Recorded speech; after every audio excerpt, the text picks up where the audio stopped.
Hello, I'm going to show you how I season my steak. Now, it's important to start this process out 45 minutes before you plan to cook the steak. The steak has to rest outside of the refrigerator for 30 to 45 minutes before you plan to cook, and also that way the seasoning marinades and the flavor can penetrate inside the steak to get full flavor.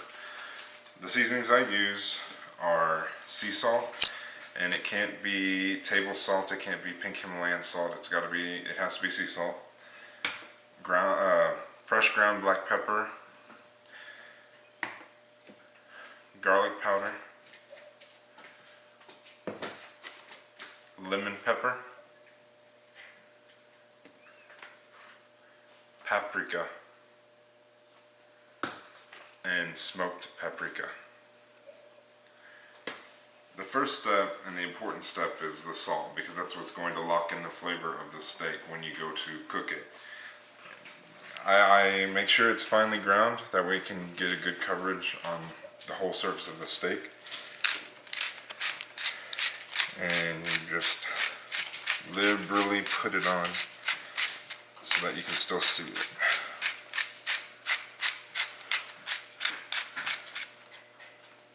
Should be good. When you see little clumps like this, I like to just take my hand and spread it around. That way I get good coverage for salt. Next, I'm going to use the ground pepper. I like to use a medium kind of ground for the pepper. That way it gives a little texture to the meat.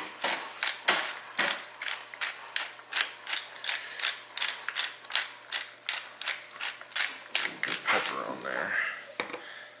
And then next, I use garlic powder. And you don't want to get too much on there. I like to just do like a little sprinkling. You don't want to get too much of the seasoning on there, because the actual meat has to touch the pan that you're cooking on, or the grill, or the whatever you're cooking on. If you have too much seasoning on it, the seasoning will burn and you will get a nice sear on the meat. Next, I'm going to go with lemon pepper. If you're not cooking with butter in the pan, I put a little bit more on because I put lemon in the pan. So I'm not sure what method you're going to use to cook. So I'm just going to put a little bit more than I usually do if I was cooking it in the pan, to get a nice lemon flavor onto the steak. And then finally, I use the smoked paprika and the paprika. I start with the normal paprika. Just do a light dusting of the paprika. And then I grab a little pinch. If you have shakers, you can just do a light dusting. Or I take my pinch of smoked paprika and I just dust it as well. So that's this one side done. I'm going to repeat the same steps on the other side. Same thing, start with the salt. I'm actually going to use a little bit less fine grain.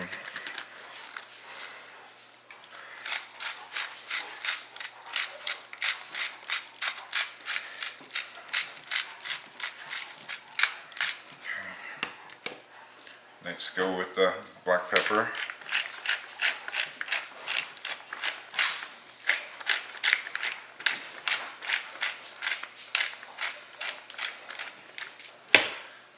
Next, the garlic powder.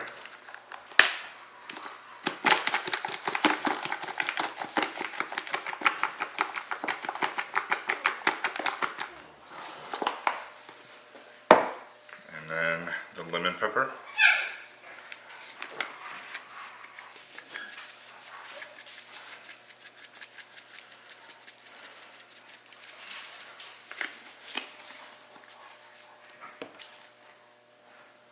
Paprika.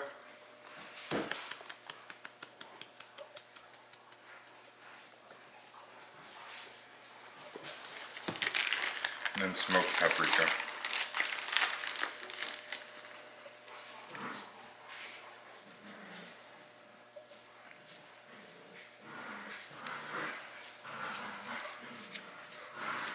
So that's it. I'm gonna let this sit for about 45 minutes while I prep my pans, and then I'll show you how I cook it in the pans. So I'm gonna go ahead and start prepping my pans to cook. This is my preferred way to do it, a 2-pan.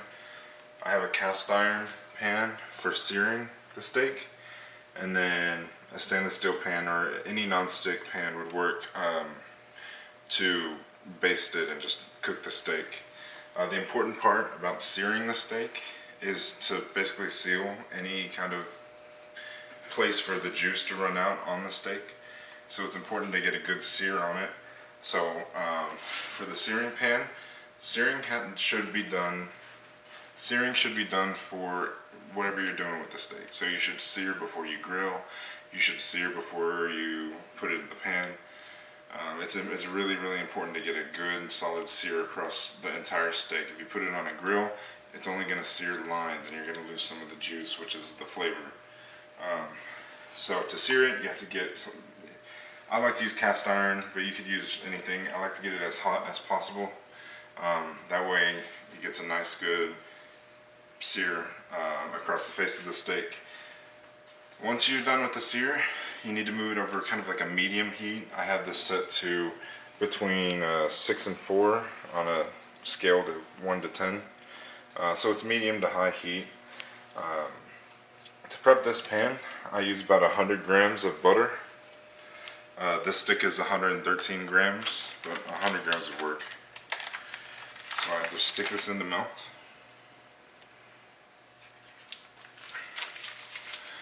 I have here fresh rosemary, a handful of garlic cloves, and half of a lemon.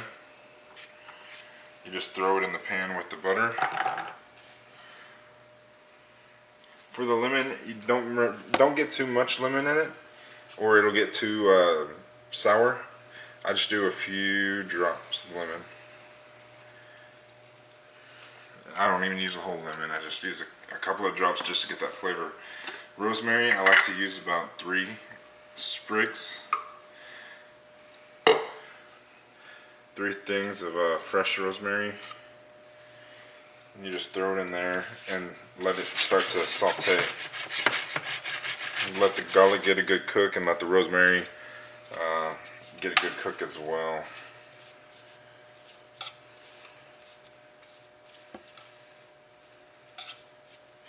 Be sure to prep your pans before you plan on cooking, because these have to get to their temperature before you throw the meat on. So this has to get piping hot. This needs to get to its medium and start cooking the garlic. The butter needs to be melted and the rosemary needs to start cooking as well. I'm getting ready to go ahead and start my steak. One thing I do want to mention is with this amount of butter, garlic, and rosemary, I've cooked 6 steaks using this amount before, and I could have probably cooked a few more. So you don't really need to keep adding garlic. You don't need to keep adding rosemary. This is good. It's just to give flavor to the butter. The only thing that you might need to add is just some more butter if you see that the butter is getting low and you're not able to spoon it onto the steak. If it just seems like the butter is getting low, just add a little bit more butter. You don't need to worry about adding any more rosemary or garlic. It'll keep the flavor just fine. So, to go ahead and start my steak, make sure to take it to this pan first.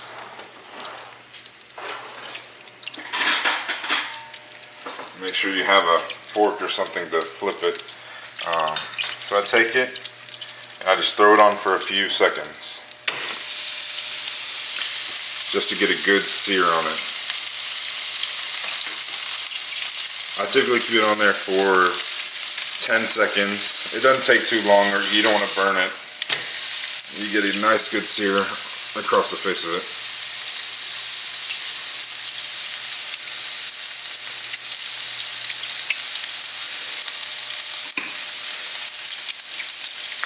Okay, that should do it. Now you transfer it to wherever you're cooking.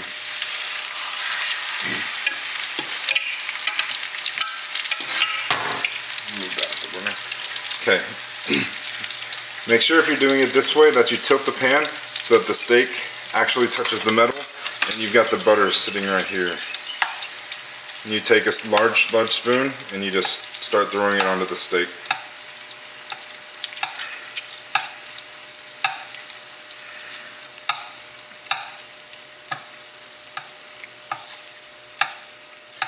When you're cooking over a fire, the medium temperature would work would work fine.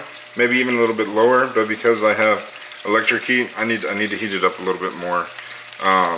So I'm moving more towards like a 8. But if you're cooking over a flame, don't go this high because the heat will heat up the pan just fine. Stay between like 4 and 6 would be fine.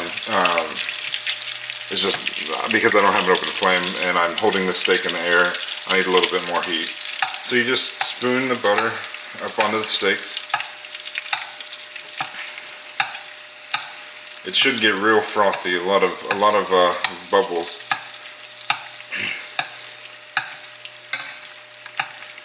And I just kind of let it sit there for a little bit.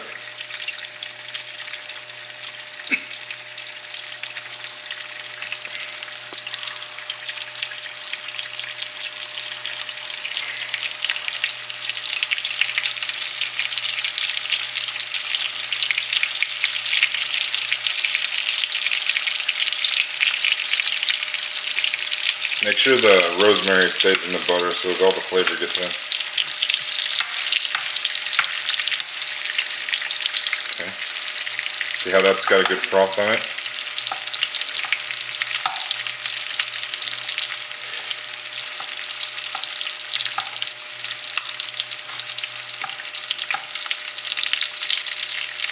I flip it. I don't have any rule to flipping. I just flip it every once in a while.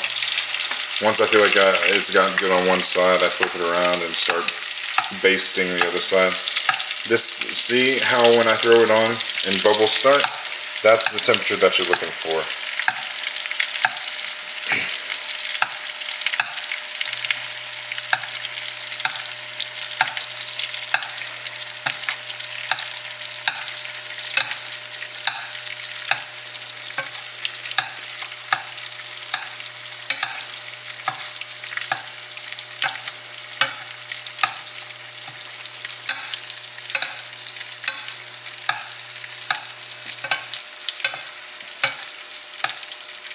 I'm just going to let it sit for a little bit.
I don't really have a way to know what temperature it is, whether it's more like medium rare, medium, or well done.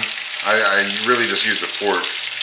When it's little, when it's a little squishy like this, it's pushing medium rare to medium, which is what I'm going for. The more firm it is, the more done it is. The less pink and red will be in the middle. I'm just gonna cook this a little bit more. Flip it over one more time.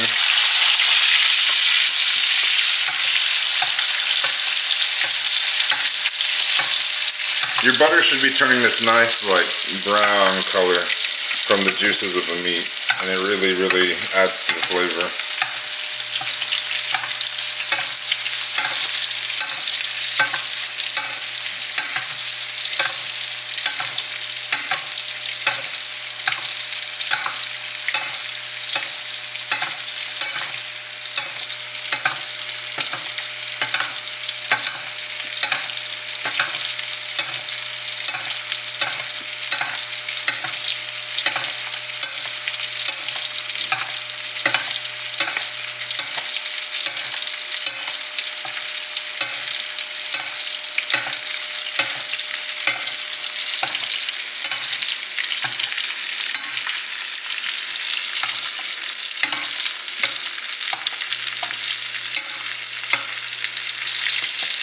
I'd say that's about done for my taste.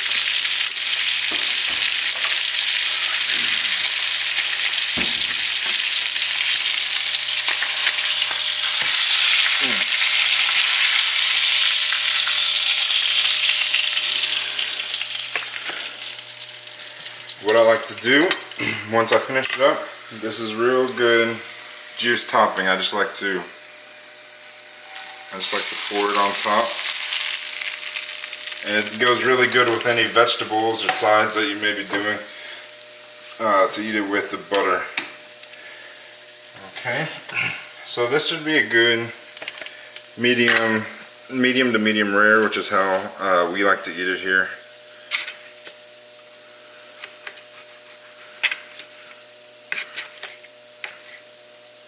Actually, that's more about rare, so I'll probably throw it in for Carla. which is fine. Just you can always, even if you cut a steak, you can always throw it back on if it's a little too pink to get the flavor that you want. So that's how I cook my steak, and it should be close to what I what I did when I was there. All right, thank you.